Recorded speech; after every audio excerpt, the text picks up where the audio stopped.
Yes. Shaunak, are you there? Yes, sir. Okay. So before we move ahead with the definition of what a truss is, let us try to first figure out uh, a new concept, and that is called as two force members. Are you with me? Yes. Okay.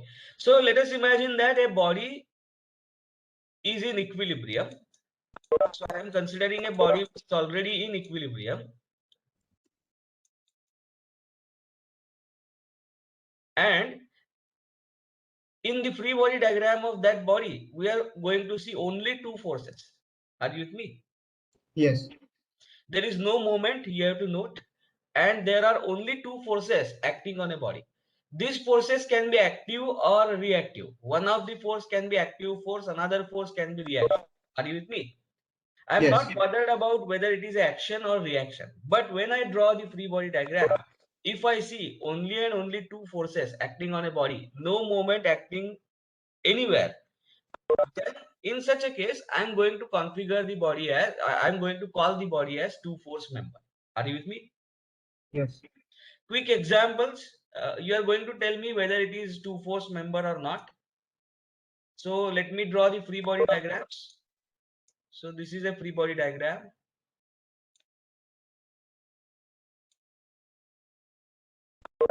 Or let us do that exercise little while later. First of all, I hope I am very clear in the definition. What do I mean by two force member? A body under equilibrium, if I draw its free body diagram, I see only two forces acting on a body. They may be active or reactive. I am going to call that body as two force member, or I am going to call that member as two force member. If it is so, let us try to apply equations of equilibrium. Are you with me? Hmm. Yeah. If body is two force member, if if a member is two force member, that means naturally we are dealing with what kind of force system? Can you tell me? Is it a coplanar force system? Yes. Yes. So because there are only two forces acting on a body, there is no other way than it to be coplanar. दो force है, तो they must lie in a single plane. So we know that this force system is going to be coplanar force system. Happy? Yes. So how many equations of equilibrium are applicable for a coplanar force system? Tell me. One. How one? Sum, summation fx equal to 0 is the one equation. Then And summation yes. fy Two. equal to 0 is the second equation. And summation of moments of all the Moments. forces. Because this is not non-concurrent force system, you will understand that. This is non-concurrent as well. Are you with me? Yes.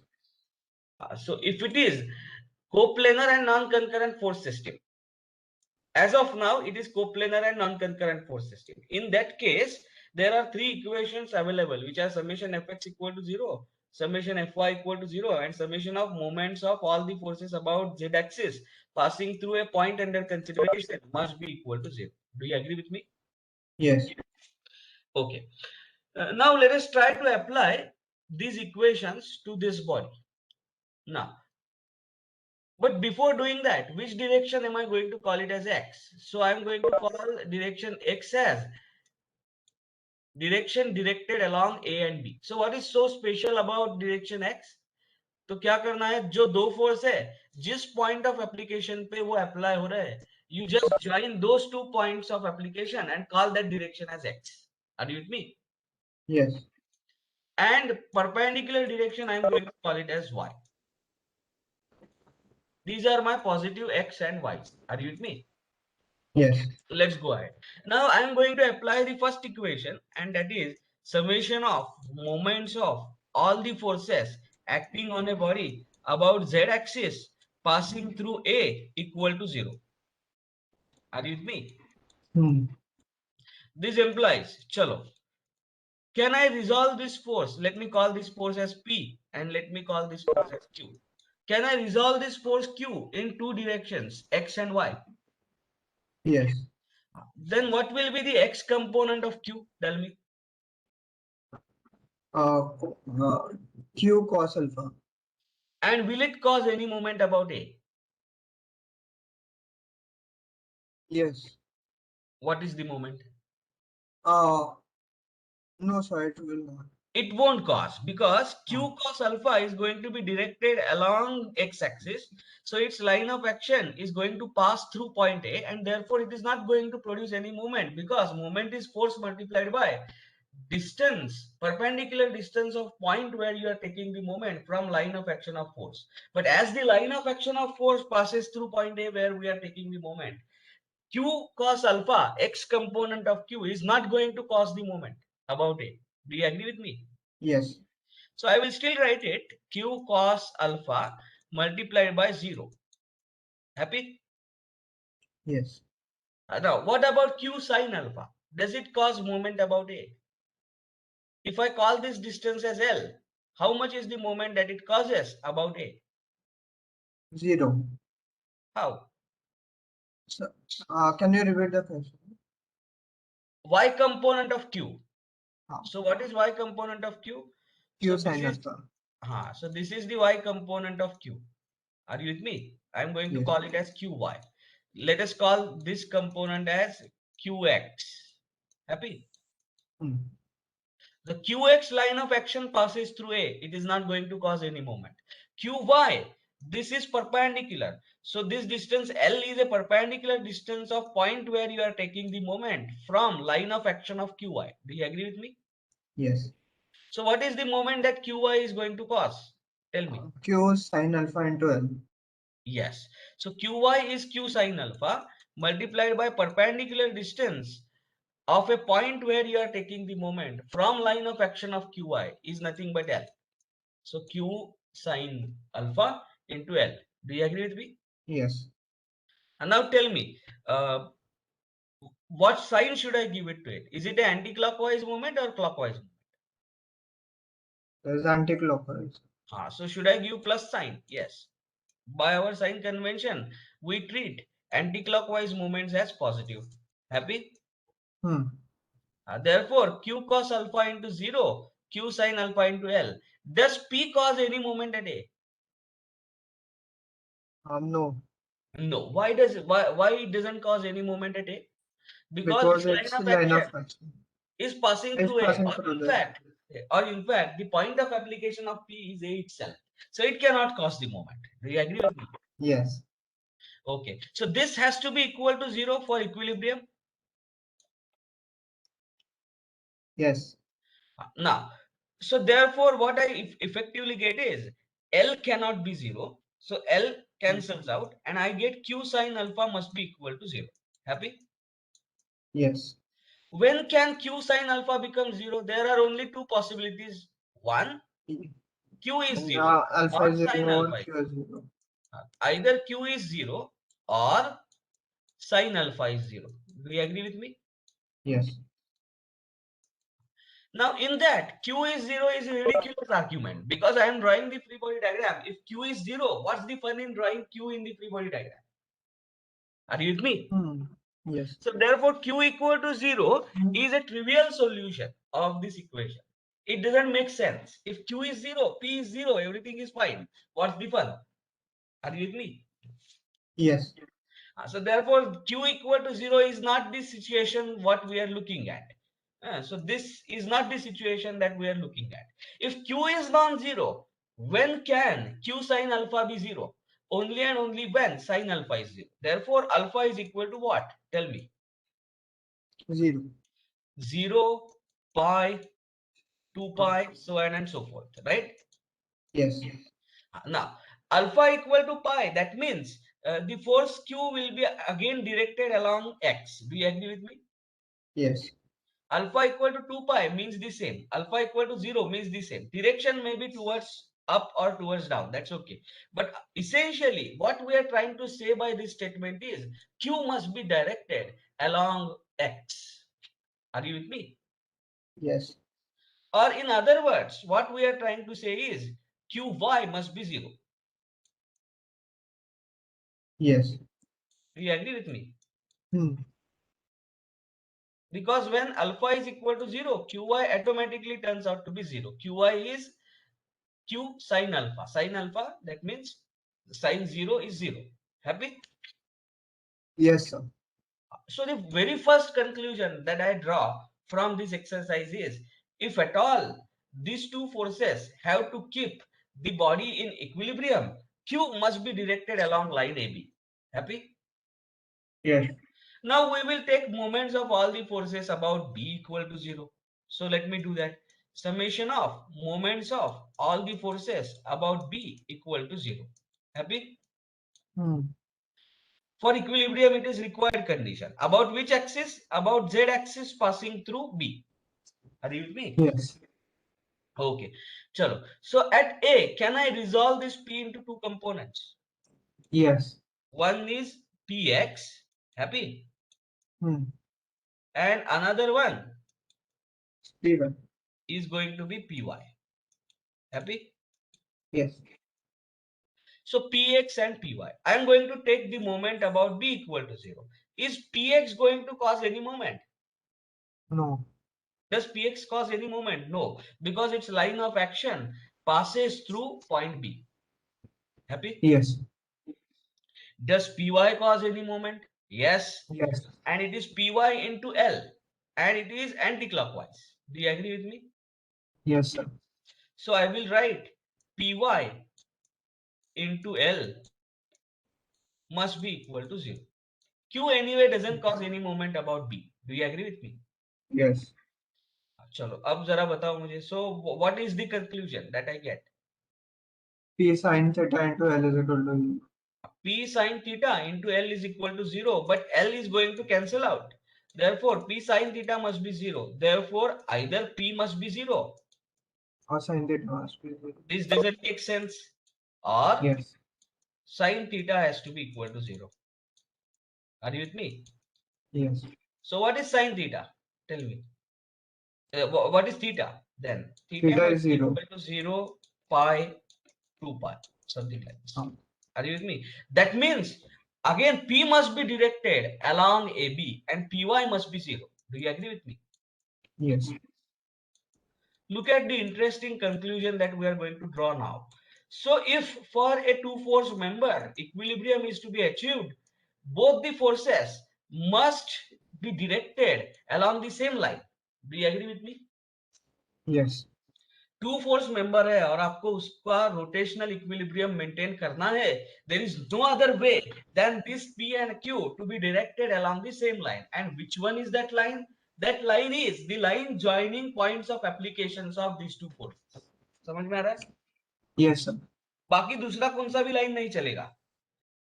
For a Hmm. two force member to be in equilibrium, two forces must be directed along a line which joins the point of application of both points of application of both the forces.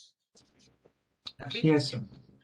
There is one more conclusion that we are going to draw by applying summation fx equal to 0. Are you with me? Hmm. So let us try and apply summation fx equal to 0. So what does this imply? Tell me. P cos theta. Qx, देखो Qx, is it towards positive x? Yes. And what can you say about Px? It is also towards positive x. Yes. Therefore, what will be summation fx equal to 0? Px plus qx. Do you agree with me? Yes. Px plus qx must be equal to 0. Happy? Yes. So what does that give me? Px must be equal to minus qx. Happy? Yes. So what does this negative sign indicate? This negative sign indicates that if Px is towards right, Qx has to be towards left. Yes. If And vice Px is versa. up, Qx has to be down. So contrary sense of Px and Qx is indicated by this negative sign. Happy? Yes. Negative sign का तो मतलब मिल गया, लेकिन I can as well write magnitude of Px is equal to magnitude of Qx. ऐसे भी इसका मतलब है. Do you agree with me? Yes, sir. That means, अब जरा देखो, we have got more information about these forces. What is the information?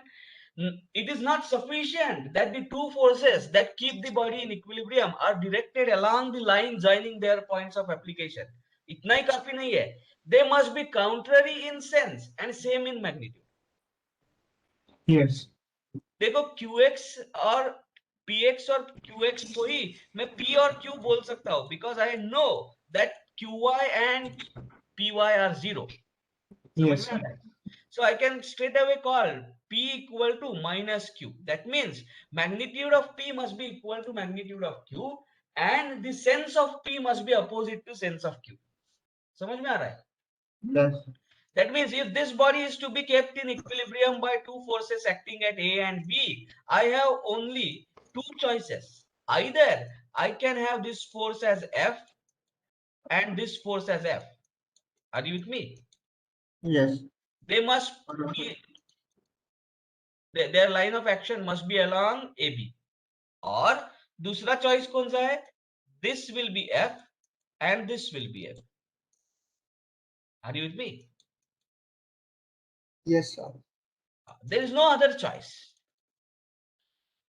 So, important understanding, any member which is in equilibrium under the action of only two forces, we call it as two force member. Are you with me? Yes, sir.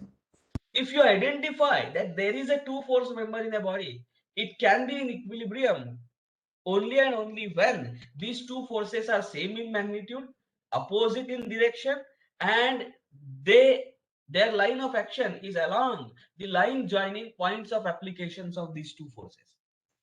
Happy? Yes. These are the conclusions that we draw from analysis of equilibrium of two force member. Happy? Yes, sir. Now this was a digress. Now let us go ahead to a definition of a truss. You will find that seemingly what we have said in two force member is unrelated to now what I am talking about, the truss definition.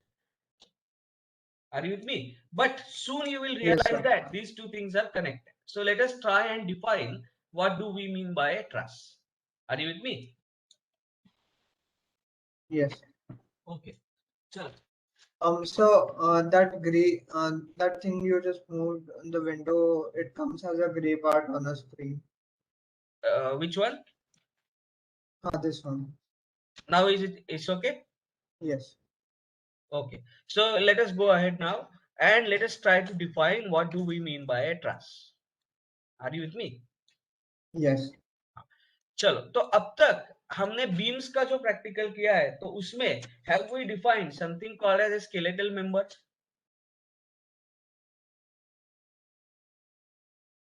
Shaunak? Sir, not sure. I don't No, remember. you can't forget we have defined to in a depth 1D or skeletal member. Do you remember? Yes. So what is 1D or skeletal member? Tell me.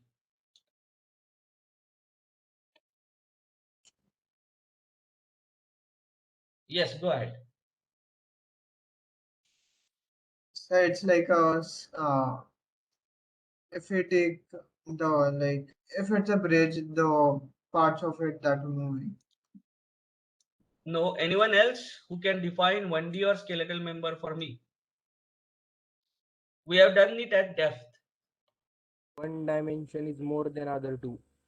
Yes. So if its length is more than, significantly greater than the other two orthogonal direct dimensions, we call it as a 1D or skeletal member. Shaunak, now you remember it? Yes, sir. Okay. So now what is truss? Truss is an assembly of skeletal members. Are you with me? Hmm. चलो, तो पहला definition trust में, first point in the definition क्या है? It is the assembly of 1D और skeletal members. Are you with me? Yes. इतना ही काफी नहीं है ट्रस्ट होने के लिए. There is one more definition.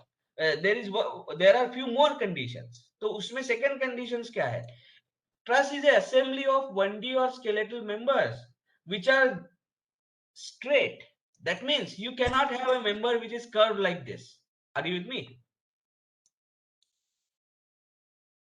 Shaunak? Yes, sir. So it is what truss is an assembly of 1D or skeletal members which are straight, connected only at ends.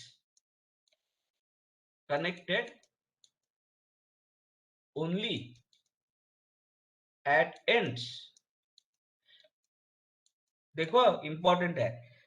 Truss is the assembly of 1D or skeletal members which are straight, connected only at ends. और connections भी कैसे होने चाहिए? The connections must be frictionless pins. Are you with me? Hinge support जैसा. Are you with me?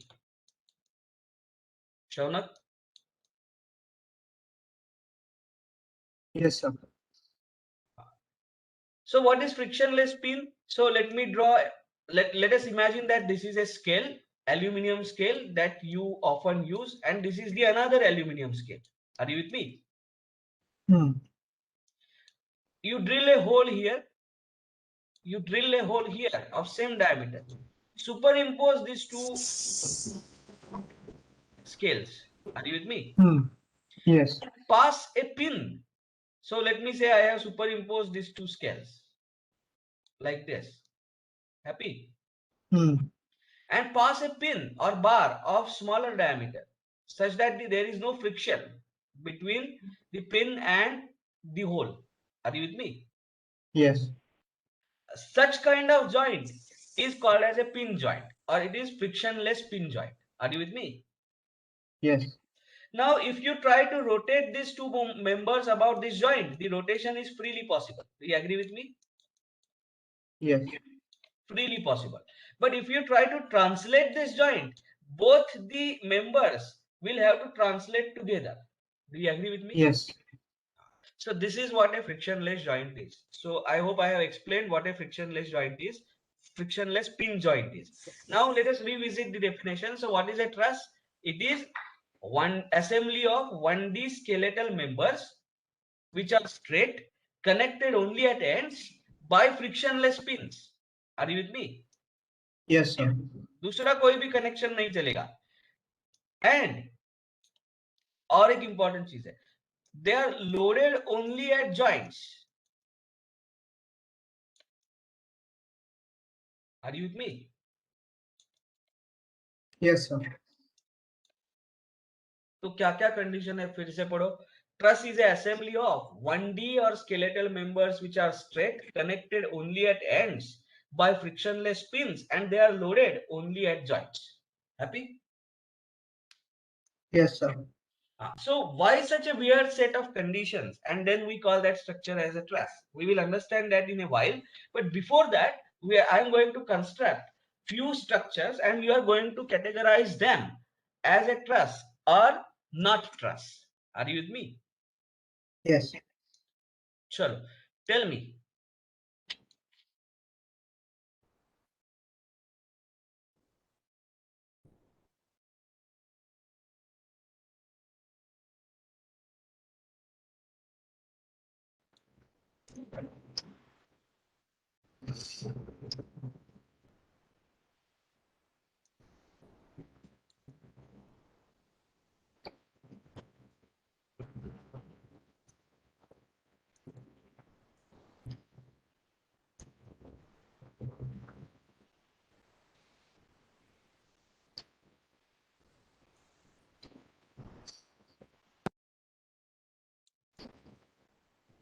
Is it a truss?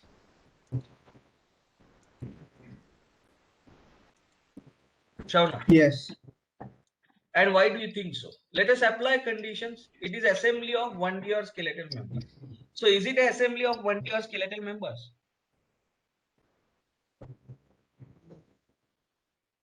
Tell me, Shauna. Yes, sir. How? I have said this is lamina. No. So 2D. once I say it is lamina, you look at their its dimensions, 150 and 100 units. So two dimensions are comparable. So it cannot be 1D member. So do you agree with me? Yes. So let us name the conditions here. So let me call this as A. Let me call this as B. Let me call this as C. Let me call this as D. So which condition is violated? A is violated. Are you with me? Hmm. There Yes. may be violation of B, C, and D, but I am not going to look at it because already A has been violated, so it is not truss. Do you agree with me? Okay. Yes. I am not bothered about anything else. First condition itself is not satisfied. Now let us have a look at this one.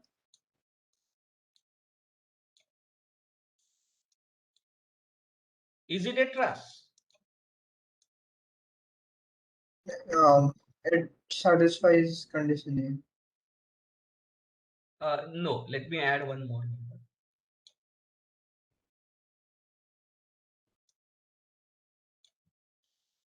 Or 1 minute.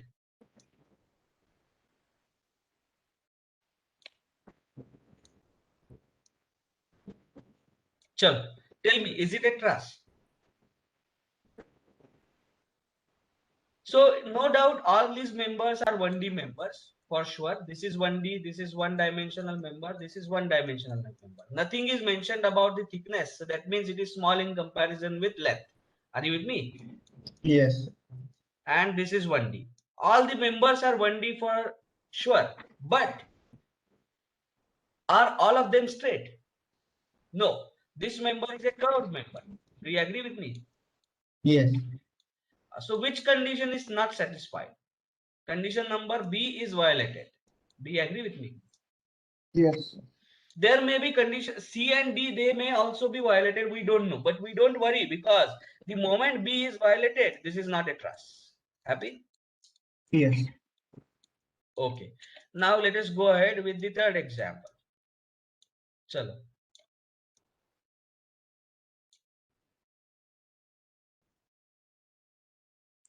Is it a truss? So it satisfies A, B, and C. E It and doesn't B. satisfy C. A and That's B. Oh. it satisfies A and B, but it doesn't satisfy C. See, यहाँ पे अगर frictionless hinge होता, the notation by which I show it is this. Are you with me? Yes. So that is not shown. That means this at this junction, members are not free to rotate. Are you with me? Yes. Similarly, if you look at this support, it is not a hinge support. Are you with me? This is a fixed support.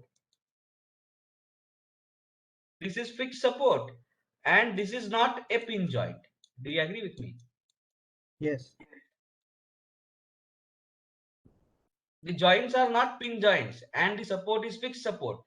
I'm going to disqualify this structure from being a truss because condition C is not satisfied. Are you with me? True. Yes, sir. Not truss. Chalo, अब fourth structure.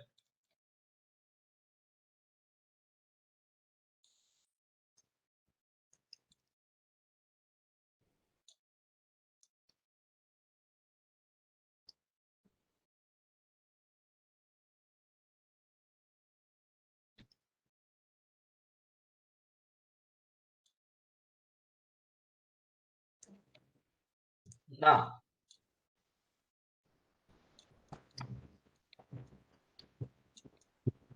tell me, is it a truss? No, wait. Just wait for a minute.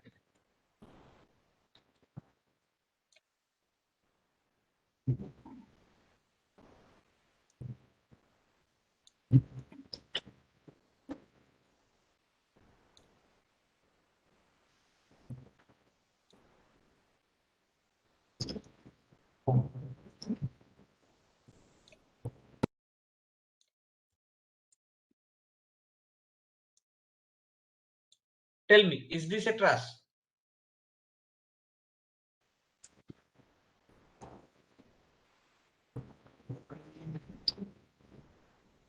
Shaunak, this is It now a shouldn't tricky. be here. This is now a tricky question whether this is a truss or not, because see, all the conditions are satisfied till now. It is a 1D assembly of 1D skeletal members. Do you agree? Yes. All the members are 1D and skeletal. I have shown these two members by double line for a reason, but those are 1D members. So that condition is satisfied. A is satisfied. B is satisfied. All of them are straight. Do you agree with me? Yes. They are connected by frictionless pins. Yes. Yeah, but एक चीज जरा देखो. Let us look at the detail of this joint. This structure can be a truss only under the condition if this joint is the way I am showing it. This is one member. Are you with me? This is another member, second member, and this is the third member. ये joint draw करो. Are you with me? And Yes. through all these three members, you have drilled a hole and you are passing a pin. Hmm. If this is the situation, then this structure may be truss. Are you with me? Yes. But यहाँ पे कैसे दिखाया है देखो, you have a member which is continuous like this. Are you with me? Hmm. And you have a hole in this member here, and you have a second member coming like this. Are you with me? Yes. And you are passing a pin through it. So what is the difference between this and this? Here diagonal is composed of two members. Here diagonal is composed of only one member. Do you agree with me? Yes. And if it is so, then this violates this part of the condition, that they are not loaded at joints. Do you agree with me? Yes. Sorry, they are not connected at ends. This condition is Ah. that is getting violated. Do you agree with me? Yes. Diagonal has a connection somewhere in between its length. So in that case, it is not a truss. Are you with me? Yes. So if this is the detailing, it is not a truss. If this is the detailing, it is a truss. Are you with me? Hmm. So here, which condition gets dissatisfied? Condition B. It gets violated. Are you with me? Yes. Okay. Now let me draw the fifth example.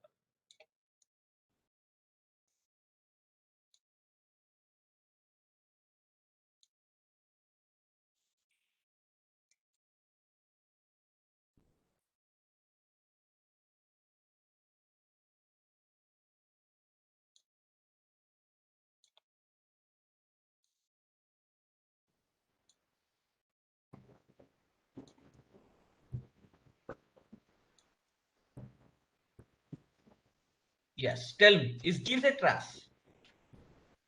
Condition A satisfied or not? Tell me, is it Yes. assembly of 20 skeletal members? Yes. Condition B, are all members straight and connected only at ends? Yes. Yes. Condition number C, are they connected by frictionless pins? Yes. Yes. All the supports are also hinge and roller supports. Do you agree with me? Yes. Okay. What is the last condition? That it's loaded only at the joint. Is it true? No, because No. force P This is not P is loaded.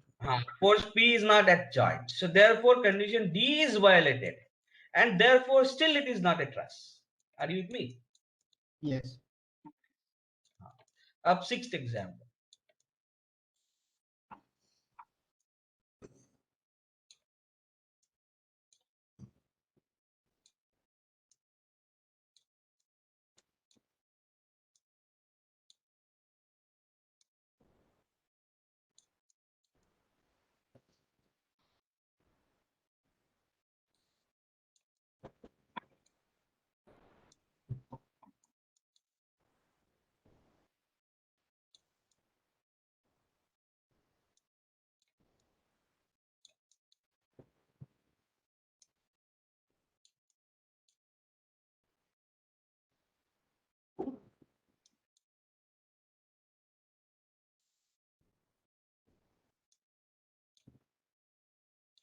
Now tell me, is it a truss? Is first condition satisfied? Yes. Yes. Is it assembly of 1D straight skeletal members? Yes. Are all members straight? Yes. Are they connected at ends only by frictionless pins? Yes. So C तक के सारे conditions satisfied है. Are you with me? Hmm. What about D? Is it loaded only at end, only at joints? So the forces acting are, but there's fixed joint uh, below P and Q, so it shouldn't be No, it is not a fixed. It is hinged one. hinged. But that means the reaction is going to prevail here. Do you agree with me? Yes. So loading is not only actions, loading is also reactions. So we have to understand that even if the reaction is acting at mid of the member, we have to disqualify it from being truss. Are you with me? Yes. So still condition D is not satisfied, and therefore it is not a truss. Happy? Yes. And now let me take the another example.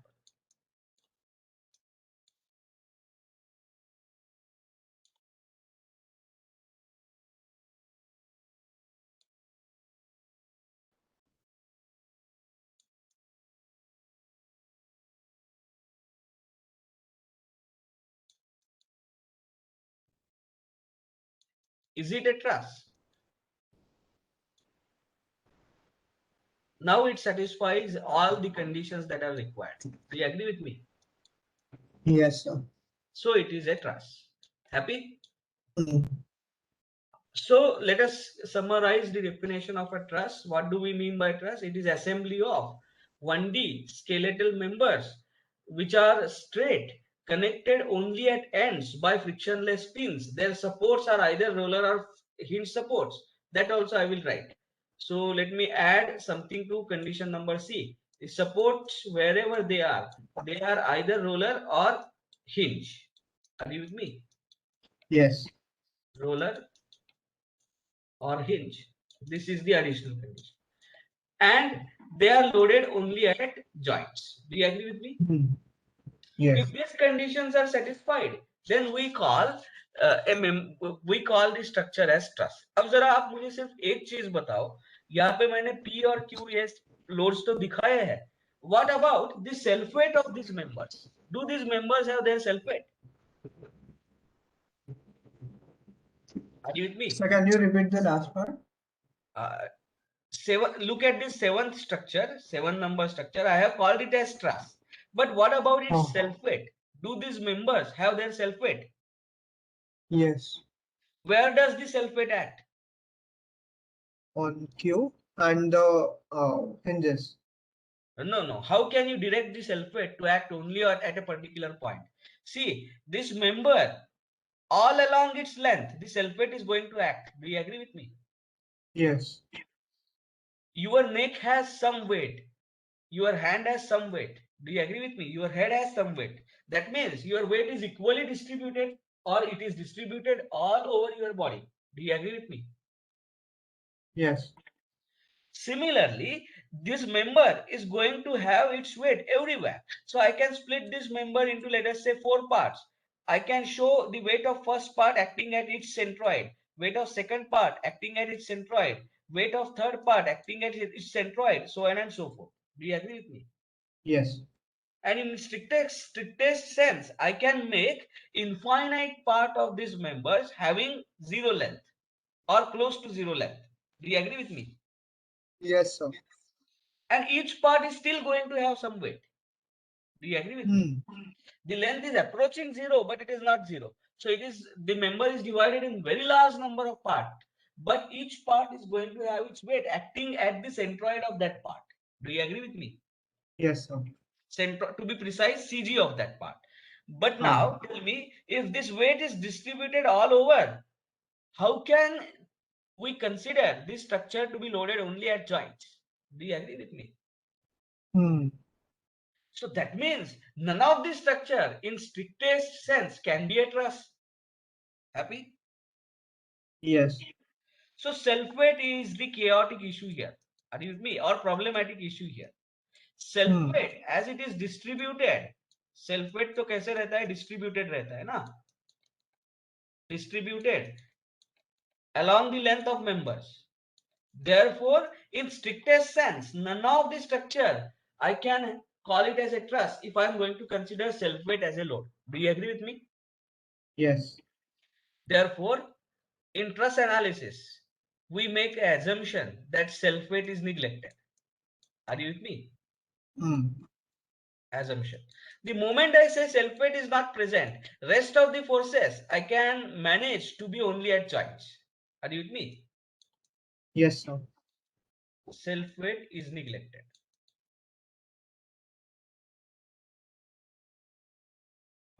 So what is the complete definition of a truss? अब आप किसी भी book में देखोगे, I am not satisfied with any of the books. They don't give the elaborate definition of a truss. ये सारे conditions satisfy होने चाहिए. कौन-कौन से? A structure must be assembly of 1D or skeletal members. which are straight, connected only at ends by frictionless pins, supported only by roller or hinge support. They are loaded only at joints, and we assume that the self-weight of the truss is neglected. Are you with me?